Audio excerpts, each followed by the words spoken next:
Alady faina amby folo ny volana Jona taona 2024 faly mitsidika ny tokantranonao indray ny tenako amin'ity alady hariva ity atao anatin'ny fandaharana mahery izay mezana anao toy ny mahazatra ireo vaovao misongadina nandritra ity herinandro ity sy tamin'ity farany herinandro ity eo amin'ny sehatra ny fanatanjahantena tsara manamarika fa ny vaovao nandritra ny roa herinandro no fitintsika atao anatin'ity fandaharana mahery ity satria tamin'ny heriny androany dia tsy nisy ny fandaharana mahery noho ny fietrentsika ny fetiny pentekosta lavalava araka izany ny fandaharana amin'ity hariva ity mialohan'ny hanomboan'ny fandaharana ary nefa dia tsy hainy tsy arahaba atsika ray-mpianakaviana rehetra natratra ny fetiny ray androany alahady 10 Jona dia firaritso no atolotra atsika ray-mpianakaviana rehetra vita ny adidy andrasan'ny fianakaviana amin'ntsika alohan'ny tokantrano bantoerana ao anatin'ity vaovao androany ity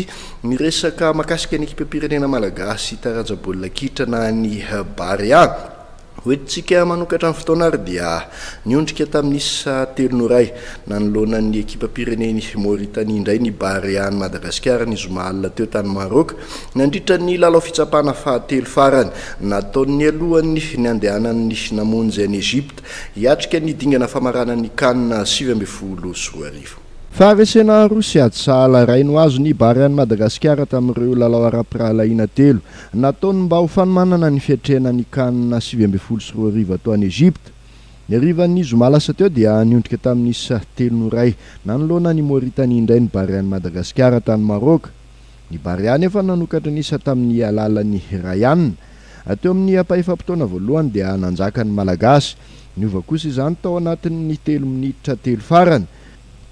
Marihana tokoa fa natao tao anatin'ny 30 minitra ny efatra niditra ity lalao fitsapahana ity. Niezaka nanodina sy nampilalao ireo mpilalao rehetra tao aminy arak'izany ny mpanazatra Nicolas Dupuis. Na zany aza dia tsikaritra fa manana olana amin'ny fitazomana tombonisa ny ekipam-pirenena malagasy. Eo ihany koa ny fanaovan'ny vodilarana fahadisoana matetika ka azahoan'ny mpifanandrina penalty. Ataka ny fionana tamin'ny Kenya tokoa mantsy dia penalty ny iray tamin'ireo baolina telo tafiditra Mauritanie. Hita mbola tsy ampy ihany koa ny fampidiram-baolina.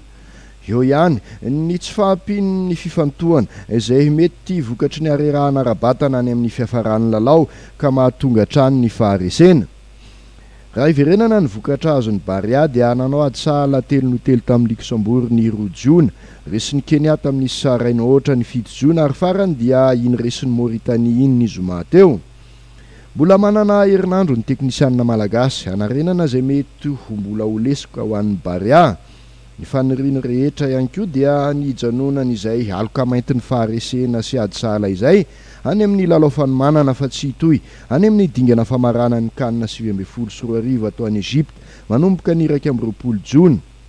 Jaivina fa ny 20 Jona no hiaka-tsehatra voalohany ny Barea ny Madagasikara amin'ny fifantsanana isam-bondrona ka i Guinée no iona amin'ny voalohany. Tsy mananjo resy na manao ady sahala ny Barea ny Madagasikara amin'ny lalao voalohany io.